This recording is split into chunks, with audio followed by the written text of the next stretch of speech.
Welcome to episode 446, Coaching with Jody. I should be able to handle this. Have you ever felt overwhelmed and unable to do something like being new at a job, or not new, but overwhelmed with the job or task at hand, but hesitated to ask for help? Perhaps you were afraid they'd say no, or that you'd be judged for not being able to handle it on your own. Check out today's real coaching call to see how we use the tools of coaching to ask for help when needed. Welcome to Better Than Happy. I'm Jody Moore, and I'll be your coach today. Hello, everybody. I have another coaching segment to share with you on the podcast today. From time to time, we're publishing real coaching on here. I really want to try to help show you the application of the tools that we're teaching. And I want to thank the people who raised their hands and agree to come and be coached here. They are all members of the lab. And if you want coaching and you want more of what you hear in this coaching segment, come and check out the lab because we're doing a lot more of this in there. This is a beautiful, wonderful woman who is struggling at her job and can't figure out why she's not willing to ask for help more or why she has a fear of it. And I want to say that it's really easy in a situation like this when we're talking to friends, and the way a lot of coaches would handle a situation like this is that we go right to what we should say, right? We give each other possible words to say, possible messages, and sometimes that does the trick. But what I find is that often is a temporary fix that might help my client in this one particular scenario. But what happens the next time she's struggling with something and feels hesitant to be vulnerable? That's what we're talking about here, really, right? It's not even hesitation to ask for help. It's a hesitation to be vulnerable and admit weakness or shortcoming.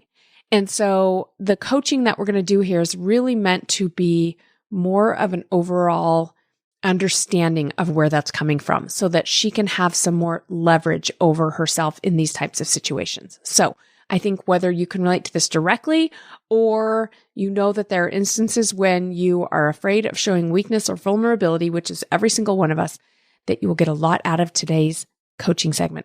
Let's do it. Hi, thank you for taking my call. Yeah. Thanks for volunteering. What can I help you with today? I'm a registered practical nurse working in a province in Ontario, Canada. I've chosen the profession because I've had loads of reasons. I came up with 10 reasons. That was previous coaching that I had from one of your coaches. So I know my reasons. Okay. But specifically, I just want to learn how to become more assertive with my delegation at work. Why do you want to master that? I'm in. I just want to know your reasons.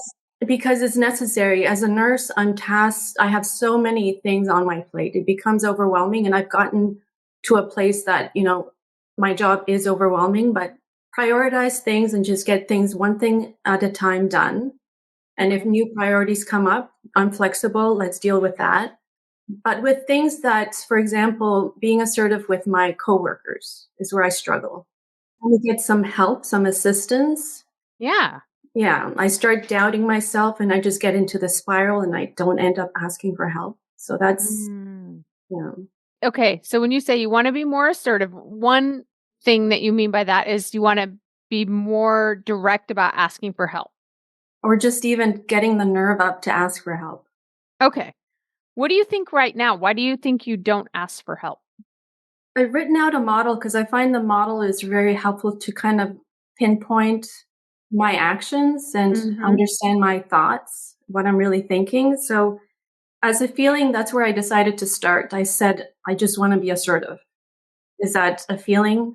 It feels like a feeling. Maybe confidence. We could put assertive in the action line. Maybe it's a feeling of do you see what I mean? To me, I would put it in the action line, but I don't know. I could be talked into putting in the feeling line. But before we even go to that model, we got to understand the model that you're at right now. Okay. So can you think of a specific scenario of when you maybe wish that you would have asked for help or a time when it might be useful to ask for help? Give me a fact that we can put in the C line and play with. So my current model would be need help with patient's care. Okay. So you're caring for a patient and you kind of want help. And your thought right now is what? I have an idea of who to ask, but she would probably say no. Okay. She would probably say no. I know I Yes. have an idea, but should probably say no. And let's just play in the thought line a little bit before we go to the feeling. What would be wrong with her saying no? Why would that be a problem? I think it just makes me feel like ashamed for asking. And it's kind of Mm, very uncomfortable feeling, like let down, disappointed. okay. So ultimately, I'm just afraid of the feelings that I'm going to, have to encounter whenever she says no. Yeah. Okay. So we all do this in all different areas of our lives, right? We're like, I kind of want some help with, in your case, what I'm doing here at work.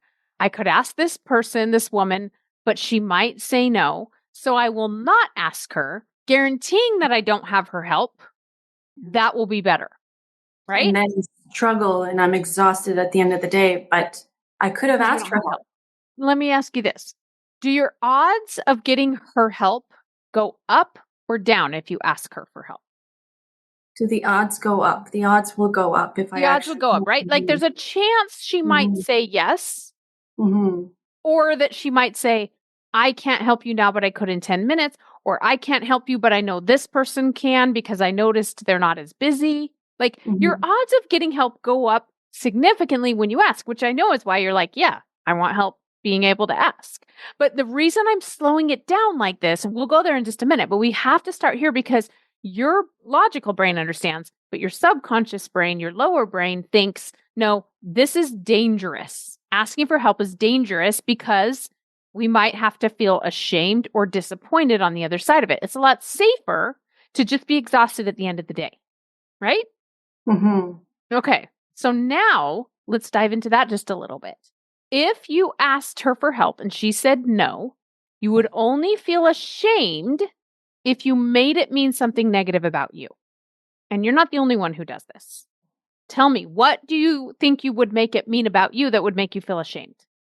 Probably thoughts like I should be able to do this on my own. I should be Um, able to do this on my own. Okay. mhm. I can't think of anything else that would make me feel ashamed. Okay. I should be able to do this on my own. Now, again, tell me, is that true? Should you be able to do it on your own? Well, I start comparing myself to other nurses, and they seem to be able to do it on their own, so why can't I? Okay. What's the answer? Why can't you? Well, that specific day that I did need help, I was super busy with a different patient Okay. who was more acute, a change of condition. So I was super busy with that patient. Okay. Had a little bit heavier workload that day. Yeah. Correct. Yeah. Just the situation that occurred that day. Yeah. And even if I just want you to try this on, we're just trying on thoughts to believe that might serve you better. Okay. Even Hmm. if, let's say, you had a normal workload and you had an equal workload to all the other nurses, and all the other nurses are able to do it on their own. But for some reason, it's more challenging for you, and therefore you need to ask for help.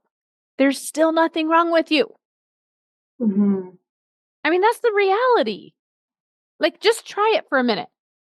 There's nothing wrong with me, even if, and again, that I'm going to the extreme, right? Because there are a lot of rational reasons why, like you're just as capable and whatever. And maybe for all we know, all those other nurses are doing it on their own and they're going home exhausted at the end of the day, just like you. You actually are doing it on your own, Yes. Yeah. right? Hmm. So, what if we try on the idea that sometimes I need help and that doesn't mean there's anything wrong with me? Is that believable to you? Yeah, for sure. Okay. Yes. So you might have to remind your brain of that sometimes, right? When you have the thought, oh gosh, this is a lot right now. I'm caring for these patients and one of them's acute and it's kind of, all right, I feel myself getting overwhelmed. I could go ask that other nurse for some help. She might say no. And then you remind your brain, that's okay because it doesn't mean there's anything wrong with me, right? Hmm. Like, first of all, you could just feel ashamed. You could just process the emotion of shame, but it's optional. People Yes. saying no doesn't make you feel ashamed. Your belief there must be something wrong with me here makes you feel ashamed, It's true. Yeah. right? Yes. Now, same with disappointment. Disappointment comes from a thought. It doesn't come from people saying no to us. Hmm. It comes from the thought, oh man, I thought she was going to help me and I was excited that I was going to have help and now she's not. And now I got to do it on my own. This is so disappointing. Something like that, right? Mm-hmm. So again, you can feel disappointment and just take a deep breath and go, okay, I'm going to feel some disappointment for a minute, but at least I gave myself a chance at getting some help, right? That's true. Yes. Yeah. Instead of disappointment ahead of time where I don't even ask for help and then I'm for sure disappointed and I'm exhausted at the end of the day. Yeah. Right? So the other thing, and I do this a lot when I want to try something big and scary, which is what you're doing. To your brain, it's big and scary to ask for help, right? I tell myself, listen, Jody, we're going to try this. And I am not going to be disappointed in you no matter what happens. I'm going to be proud of you for trying the thing that you're afraid to do, that we're not sure if it's going to turn out the way we want. I'm going to be so proud of you for having the courage to try. Right? Similar to what I'm going to think after this call. I took a lot of nerve to actually get the coach Yes. It's scary to raise your hand and get coached, right? Yes, so yes. Then at the end, you got to say thanks for being brave enough to raise your hand and ask for help. That's what you did right here. You asked for help, right? Yes. And no matter how it goes, you can thank yourself. And when you go ask a nurse for help, whether she says yes or no, you can thank yourself for being brave enough to try something you weren't sure what the outcome was going to be. That disappointment is optional. So if you were to, next time you're at work and you are caring for a bunch of patients and you feel yourself getting overwhelmed and you think, I should go ask this person for help. If you were to tell yourself, will not be disappointed in you no matter what happens, and there's nothing wrong with asking for help. Mm-hmm. How would you feel, first of all? I would feel determined. Go up to that person, they're available, ask, can you please help me for care with this patient? Because I'll be busy in the other hallway with my other room. If you need me to help with anything, please come and find me in room 15. Something like that. Yeah. Okay. So you would feel something more useful, like determination. For Mm-hmm. some of you, listen, when we go to try something new, you don't have to get rid of the fear altogether. Right? Like you still have those thoughts in your back of your mind, like, oh no, what if she says no? And that might be embarrassing, or I might be ashamed, or I might whatever. But we just answered them. We're not letting those thoughts drive us and make our decisions. That's why I like to call it courage. Okay. Like the bravery and the desire to do it anyway is stronger than the fear. It's driving, but the fear is still kind of there in the back seat.